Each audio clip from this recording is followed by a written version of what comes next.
గతంలో ఆపరేషన్ సింధూర్ గురించి మాట్లాడుకున్నాము. అంటే ఎలా ఆపరేషన్‌ని చేపట్టామో, అక్కడ పాకిస్తాన్‌లోని 9 ఉగ్ర స్థావరాలను ఎలా టార్గెట్ చేసి, ఆ స్థావరాలను ధ్వంసం చేసి, ఉగ్రవాదులను హతం చేశారు. ఇవన్నీ మాట్లాడుకున్నాం.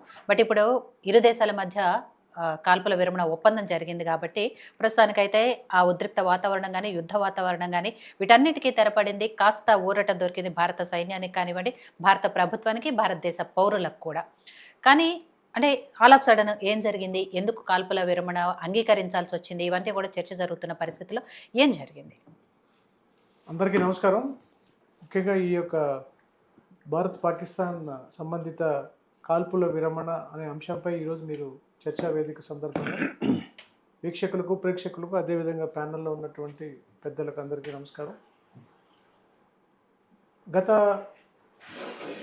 ఏప్రిల్ 22వ తారీఖు నుండి ఒకసారి మనము సూచనలు అన్నీ కూడా అంశాల వరకు ఒకరోజు చూస్తే, ఏదైతే ఏప్రిల్ 22వ తారీఖున జరిగినటువంటి సంఘటన, ఆ సంఘటన యొక్క పరిణామాలు, తదుపరి ఆపరేషన్ సింధూర్, ఒక రెండు రోజుల క్రితం జరిగినటువంటి ఆపరేషన్ సింధూర్, ఒకసారి వీటన్నిటి మీద మనం ఒకసారి పరిణామాలన్నింటినీ ఒకసారి మనం విశదీకరిస్తే, ఏదైతే భారతదేశం పెహల్గాం బైరసన్ వ్యాలీలో జరిగినటువంటి ఆ ఉగ్ర దాడి 26 మంది ప్రయాణికులు, యాత్రికులు, టూరిస్టులు చనిపోయినటువంటి అంశము, ఆ అంశాన్ని పరిగణించినటువంటి విషయాన్ని ఒకసారి గమనిస్తే, ఇది ఎంతటి ఘోరమైనటువంటి దాడి.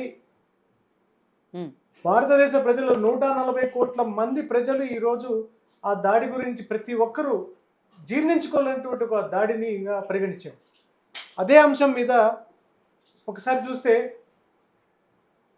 ఉగ్రవాదాన్ని ఎటువంటి పరిస్థితుల్లో ఉపేక్షించేది లేదు అనే అంశంపై ప్రియతమ ప్రధాని నరేంద్ర మోదీ గారు త్రివిధ దళాలకు పూర్తి స్వేచ్ఛనివ్వడం జరిగింది. త్రివిధ దళాలకు పూర్తి స్వేచ్ఛనిచ్చినటువంటి సందర్భంలో త్రివిధ దళాల యొక్క నిర్ణయం ప్రకారం ఆపరేషన్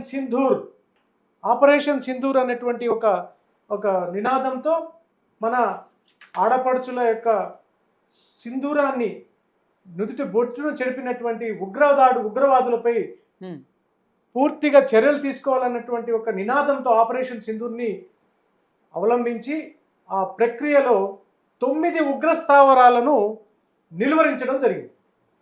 తదుపరి ఏదైతే 9 ఉగ్రస్థావరాలను పాకిస్తాన్లో ఉన్నటువంటి లష్కరే తోయిబా, జైషే మహమ్మద్ సంబంధిత ఉగ్రస్థావరాలపై విరుచుకుపడినటువంటి మన భారతదేశ సైన్యం సరైన దీటైనటువంటి ప్రతిదాడి చేసిందనేటువంటి ఆలోచన ప్రతి ఒక్కరి భారతీయుని మదిలో మెలిగింది.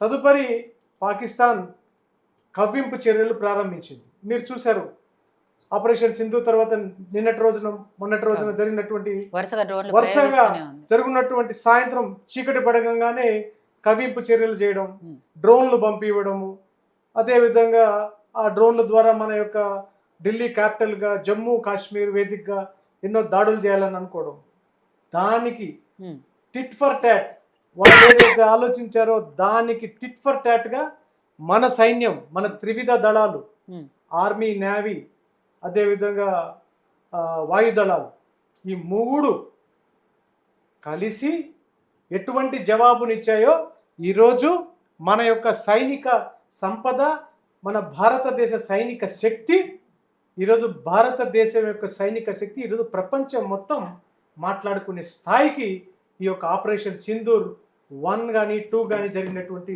దాఖలాలు మనం చూడవచ్చు.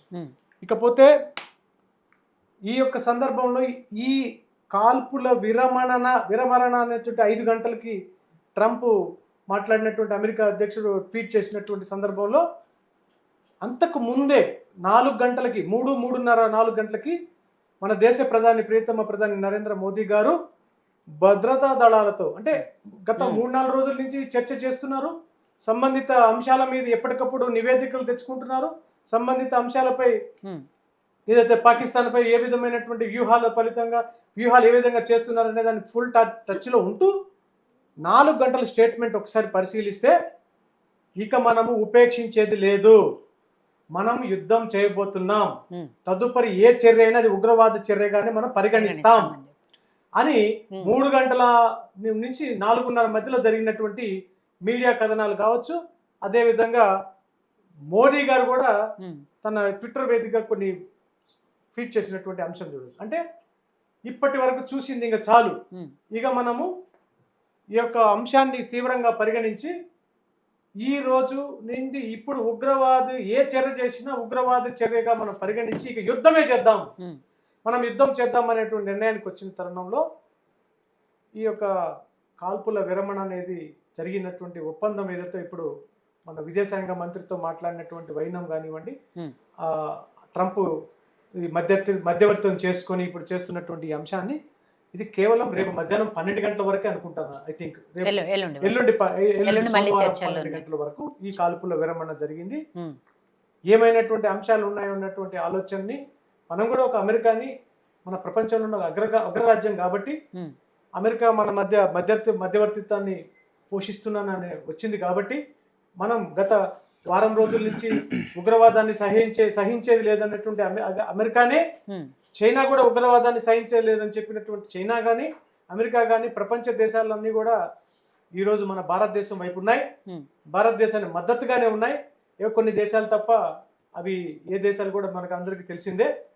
చైనా కూడా ఉగ్రవాదాన్ని సహించేది లేదు, ఉపేక్షించేది లేదని చెప్పినటువంటి సందర్భాన్ని మనం చూడొచ్చు. సో దయచేసి ఏదైతే సోమవారం 12 గంటల వరకు ఏదైతే ఈ యొక్క జరుగుతున్నటువంటి ఈ యొక్క కాల్పుల విరమణ మధ్యలో జరుగుతున్నటువంటి శాంతి చర్చలు కానివ్వండి, ఏదైనా కానివ్వండి పాజిటివ్గానే తీసుకోవాలి. మనము భారతదేశంలో మన యొక్క సైనిక సంపద, సైనిక శక్తి ఈరోజు గత వారం రోజుల నుంచి జరిగినటువంటి పరిణామాల నుంచి, ఆపరేషన్ సింధూర్ ప్రారంభమైనప్పటి నుంచి డిఫెన్స్, ఎయిర్ డిఫెన్స్ సిస్టమ్ కానివ్వండి, అదేవిధంగా మన రఫేల్ యుద్ధ విమానాలు కానివ్వండి, మన సైనిక సంపద కానివ్వండి, తర్వాత ఎన్ని రకాలైనటువంటి అన్ని మనం చూడడం జరిగింది, కథనాలుగా మీడియాలో వినడం జరిగింది. అదే యొక్క విషయాన్ని ప్రపంచం కూడా ఈరోజు గమనిస్తుంది. గత భారతదేశం వేరు, ఇప్పటి భారతదేశం వేరు. ఇప్పుడు ఉన్నటువంటి భారతదేశంతో యుద్ధం చేయడం అనేది కూడా ఏ విధమైనటువంటి దేంతో ఢీకొట్టేటటువంటి ఆలోచన పాకిస్తాన్ కలిగిందేమో అని అనిపించింది. దానివల్ల ట్రంప్ కాళ్ళు పట్టుకొని ఏమన్నా పాకిస్తాన్ ఏమన్నా మధ్యవర్తి అడిగినట్లు అని నాకు అనిపిస్తుంది. అంత తప్ప పాకిస్తాను శరణు కోరి ట్రంప్ కాళ్ళు పట్టుకొని ఈరోజు మనకి మధ్యవర్తం చేయమని అని ప్రాధాయపడినని నేను అనుకుంటున్నాను నా వైపు నుండి. అది చూద్దాం, మనం సోమవారం 12 గంటల వరకు ఏం చర్చలు తీసుకుంటాం. కానీ ప్రధానమంత్రి ప్రియతమ ప్రధాని నరేంద్ర మోదీ గారు ఏమి అనుకున్నారో, ఏమి చేయాలనుకున్నారో అనేది ప్రజలకి చెప్పి చేస్తాడు. ప్రజలకు చెప్పకుండా అయితే చేయడు. ఖచ్చితంగా మనం వెయిట్ చేద్దాం. రైట్. సో ప్రస్తుతానికైతే రెండు దేశాల మధ్య కాల్పుల విరమణ ఒప్పందం కుదిరినప్పటికీ కొన్ని గైడ్ లైన్స్ వచ్చాయండి. ఆ గైడ్ లైన్స్ ఒకసారి చెప్తాను, తర్వాత వెంకటస్వామి గారితో మాట్లాడతాం. సింధు జలాల ఒప్పందాన్ని రద్దుని మొదట ఏదైతే ఆపరేషన్ సింధూర్కి ముందు పహల్గామ్ ఇష్యూ తర్వాత వెంటనే డెసిషన్ తీసుకుందో భారత ప్రభుత్వం, అది మాత్రం ఇంకా కొనసాగుతూనే ఉంటుంది. సింధు జలాల ఒప్పందం రద్దు కొనసాగుతుంది. వాణిజ్యపరంగా ఇరు దేశాల మధ్య స్టేటస్ కో ఉంటుంది అనేది. అట్లే వీసాల రద్దుపైన ఆంక్షలు కొనసాగుతాయి. పాక్పై భారత్ తీసుకున్న మిగిలిన నిర్ణయాలన్నీ యథాతథంగానే ఉంటాయి. ఎల్లుండి జరిగే చర్చల తర్వాత వీటన్నిటి మీద నిర్ణయం తీసుకుంటారు. కాల్పుల విరమణ ఒక్కటే, మిగతా దౌత్యపరమైన నిర్ణయాలు కానివ్వండి, మనం ఏదైతే మోడీ గారు నిర్ణయం తీసుకున్నటువంటి, మన కేంద్ర ప్రభుత్వం తీసుకున్నటువంటి నిర్ణయాలు ఇటువంటి కూడా సడలింపు లేదు. కాల్పుల విరమణ అంటే వాళ్ళు చీకటి పడంగానే రాత్రి పడంగానే అటాక్ చేయడము, డ్రోన్స్ని 100-200 డ్రోన్స్ని పంపించడం, మనం వాటిని రివర్స్ చేసి మళ్ళీ మనం ఎయిర్పోర్ట్లు, ఎయిర్ బేస్లు అన్ని కూల్ చేసినటువంటి సందర్భం. నష్టం ఇప్పుడు జరిగింది, ఇప్పటి వరకు అయితే పాకిస్తాన్కే చాలా నష్టం జరిగింది. సో ఆ పాకిస్తాన్కి జరిగిన నష్టము మన యొక్క ఆయుధ సంపత్తి, మన ఆయుధ కర్మాగారాలు, మనకు సంబంధించినటువంటి విలువైన సంపద, మన ధైర్యము, మన సాహసోపేత నిర్ణయాలకి పాకిస్తాన్ ఖచ్చితంగా ఒక ఓపెన్గా చెప్పాలంటే భయపడింది, శరణు కోరుతుంది అనేది ఇప్పుడు మీకు బయటపడింది. చూద్దాం సోమవారం 12 గంటల వరకు.